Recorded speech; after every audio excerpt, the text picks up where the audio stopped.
राज्याच्या राजकारणात आणखी एका काका पुतण्याची जोडी आता समोर येते। विजयसिंह मोहिते पाटलांचा पुतण्या राजकारणात येणार आहे। शिवतेजसिंह निवडणुकीच्या रिंगणात उतरण्याची शक्यता आहे। शिवतेजसिंह मोहिते माढामधून विधानसभा लढण्यास इच्छुक आहेत। शिवतेजसिंह मोहितेकडून वर्षभरापासून मतदारसंघात तयारी सुरू आहे।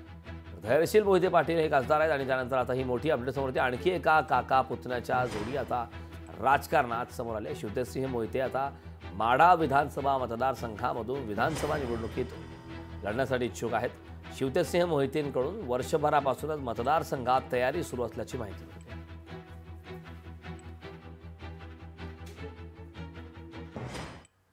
माढ्यातून अनेक जण इच्छुक आहेत आणि मी सांगितल्याप्रमाणे जे इच्छुक आहेत त्यात सगळ्यांची चांगली एकी आहे, त्यात काय बदल होणार नाही आणि सगळ्यांनी ठरवले इच्छुकांनी की पवारसाहेब जे नाव काढतील। लोकशाही मराठी ऐका, पहा, जागरूक रहा।